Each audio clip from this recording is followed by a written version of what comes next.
All right, good afternoon, everyone, to another one of the Great Falls Development Alliance's Food and Ag Development Center Food and Ag Development Center's Tuesday training. Today, we are joined by Mercedes Overlie with part of the Environmental Health and Food Safety from the Department of Public Health and Human Services.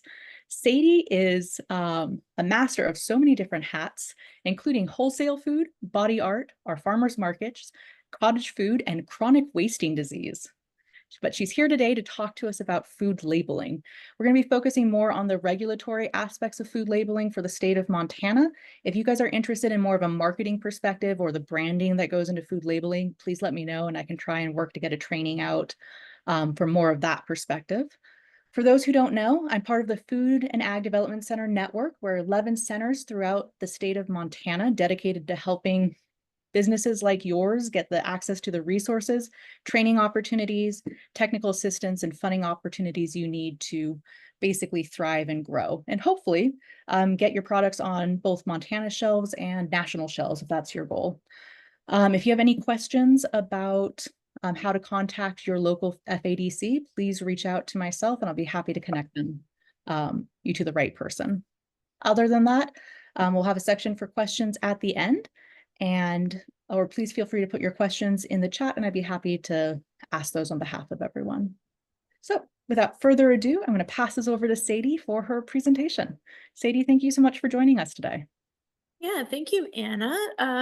Like Anna said, I'm Sadie Overlie. I'm the lead sanitarian for DPHHS in the Environmental Health and Food Safety section. And a large portion of my day in the office is spent reviewing labels for wholesale establishments. So that is when operators want to sell their product to other retailers to resell. So if you ever want to sell your products to grocery stores, coffee kiosks, restaurants, anything like that, where they're going to turn around and use the product to resell it. And so I just have very brief slides. I don't want to bore you guys with PowerPoint, but just to show kind of the basics of what I look at for food labeling. And then, like Anna said, we'll open it up for questions and hopefully we can have some good discussion. If I can get my slides to work now. There we go. So the food labeling reviews, the purpose of my review, like I said, is mainly for wholesale operations, but the point would be equal protection, compliance with the federal code of regulations. Montana has adopted the FDA's codes and standards for labeling and compliance, and then application of the law. So for the labeling, the main things that we look at, the main requirements are pretty basic, but on what we call the display panel, we require that you have the name of the food and then that weight specifically. This display panel is usually what the consumer is going to see on the shelf. So if it's in a grocery store or in another retail food establishment, restaurant, for you to purchase, this is what you should see on the shelf first. And then what we call the information panel is where the rest of the required information normally goes. If you have what we call like a double panel label or a label that has more than one sides or packaging with more than one sides where you want that information, say if you can't fit it on the display panel all itself. So the information panel should include the ingredient list. As you can see here, hopefully you guys can see my screen okay. But that is where you list all of the ingredients and their sub-ingredients and any major allergens. And then the contact information for your firm, so where it's made and who it's made by. Sometimes you'll see various things like manufactured by, and then it'll have that firm contact information, and then it may list someone else's information for other reasons, whether they're reselling the product or repackaging the product maybe. And then nutrition facts. I say maybe because that is not a requirement unless firms are making, they're grossing more than $500,000 in total sales or more than $50,000 in food sales alone, then it is required. So it is just based off that gross income. But if you volunteer to put the nutrition facts on your label, then we do have the FDA standard for creating those nutrition facts and what they're supposed to look like, what they're supposed to contain. They do have specific like font sizing and everything that they want to see on that label to be compliant. So even if you are volunteering to add the nutrition facts panel, you do still have to follow these standards if you're wanting, again, to wholesale the product. So those are just like the very basics to get us started into any questions. I can certainly talk about cottage foods, wholesale foods, anything like that. But Perfect. I'll just start with a couple of questions myself really quickly. So let's say that I'm a jam maker, right? And I want to do my wholesale jam. I found my commercial kitchen that I'm manufacturing in and everything. When do I reach out to you to check my label, or what's the process with that? sure. Normally, I recommend that operators reach out to their county health departments. They are our designated agent, as we call it in our contract, for licensing and inspection. And then likely for the wholesale side of things, they'll send you to me as well. And I will have operators fill out the wholesale review form. You can find that on our website. I can probably pull that up actually. Um, yeah, so this is our website, specifically for wholesale foods. And this very first bullet here is the review form. It's a 9-page form. Might Um, seem a little overwhelming, but it's pretty basic. Oh, go Perfect. ahead. Um, would you mind switching up the share on your screen? We can just still see your slides. Oh, that would be mine. 1 second. Yes. Sorry about that.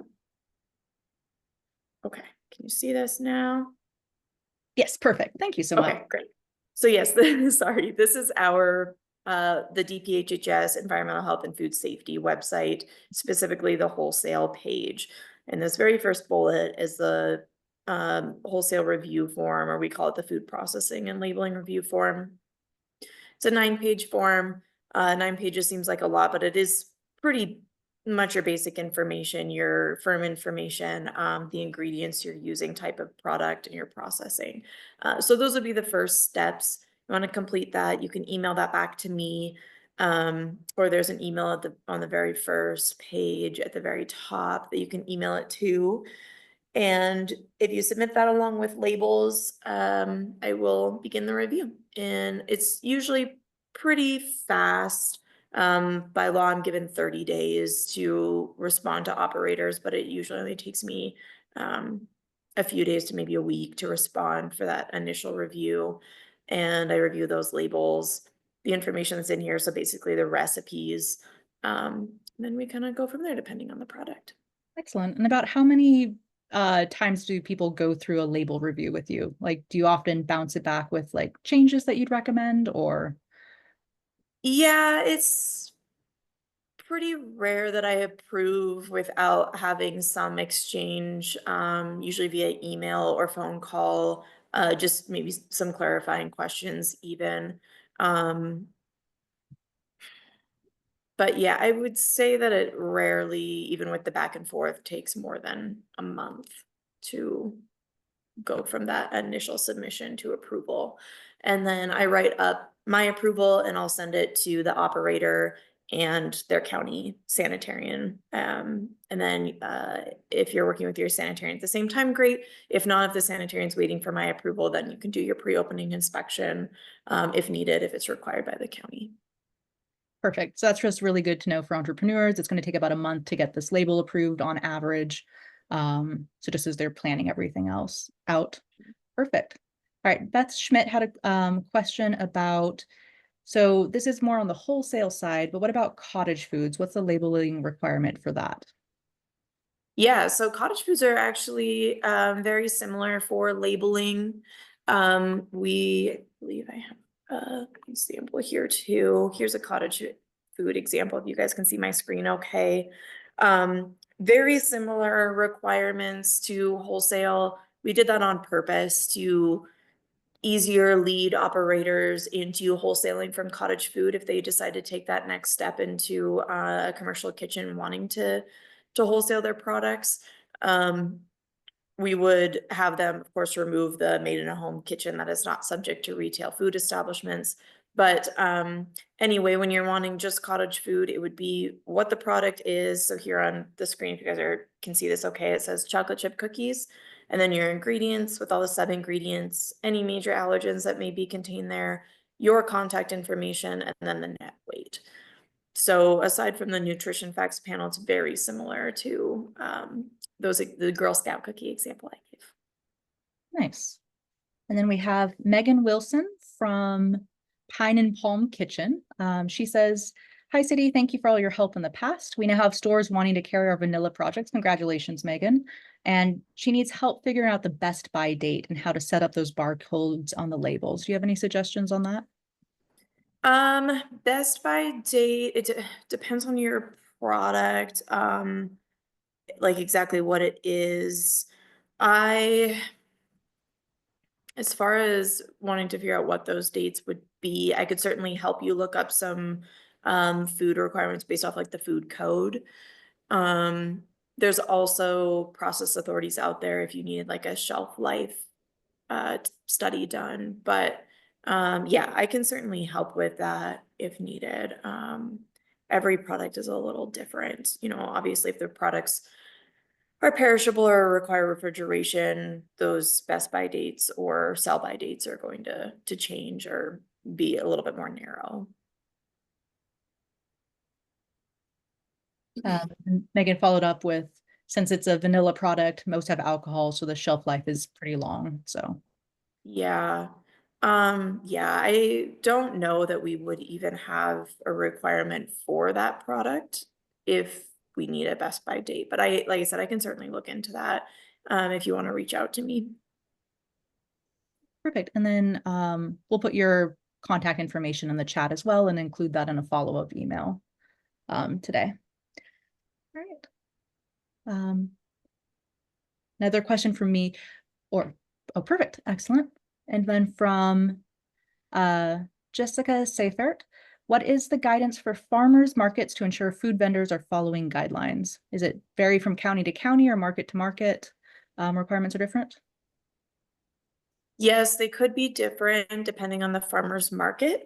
Some markets I know, or so I've heard in the past, do require that their food vendors all have some sort of license or registration. So possibly if you're making homemade foods, required that they have a cottage food registration. Many though, I believe, like allow products to be made under Local Food Choice Act, where you wouldn't have to register or submit anything to your county health department, but it would depend on more on the farmer's market, I think is what you're asking them, the county. So I always recommend that people reach out to those farmers market, the managers, to find out if there's any requirements. And then Jessica, because you are with Cut Bank Local Fair, are you the farmers market manager? You're welcome to unmute yourself if you're comfortable. Hi. I have kids running around, so I'll mute and stick on really fast. But yeah, I guess just I'm looking for guidance for market managers, just to help with kind of regulating a lot of the food vendors, because some are totally on board with the labeling and they're really well educating themselves. Sometimes the market has to be the educator in what's required on the label. Sending them to the DPPHS website is guidance, but not all food vendors are wanting to use the labeling. You know, and I know they fall under like the farmers market guidance where they might not necessarily have to have it, but just continuity across the board, and what advice you have for market managers trying to enforce, you know, the market rules or just farmers market rules or cottage food rules across the state, because it just seems really different from county to county rural areas like us in Cut Bank, I mean, it's pretty free and open, it seems like. Whereas, Helena, Missoula, Great Falls, their requirements are a little bit more, I don't know, realistic, just because their food vendors might be serving a greater population. I would say if you're worried or not worried about, but if you want more answer on like liability, to reach out to a legal team on that. I can't speak too much on liability, but there are the MCAs, if you can still see my screen here. On our website, we have them listed for farmers market. We do have guides more than laws, but there are the MCAs that the farmers markets fall under and what's required. Cottage food is pretty, so if they do have a cottage food registration, they are required to have a label, so they should be doing that. If not, you can always reach out to the county sanitarian that they're operating in, if you have questions. But if it's under, say, like the Local Food Choice Act, they are not required to have any labeling. They're just required to inform their end consumer that the products are not inspected, regulated, packaged, labeled in any way, by us, by any regulatory authority. So I guess this probably isn't the answer you're looking for, but as far as a market manager, I would say it's kind of up to you guys on what you want to require. If you want to see that all of your vendors have labels, asking them to at least have, something on their booth or their table that might label what their products are, and what they contain, allergens, things like that. Um, I do know, I haven't heard anything yet this year, but there is a market manager meeting that often they have. Anna, have you been to that? It's usually the folks from like Arrow, I think NCAT that put that on. I haven't been, but I'm going to share NCAT's farmers market toolkit, which includes shared your page for DPHHS and the NCAT's farmers market. They've got just suggestions for both vendors and market managers, and Jessica seems well acquainted with them as well.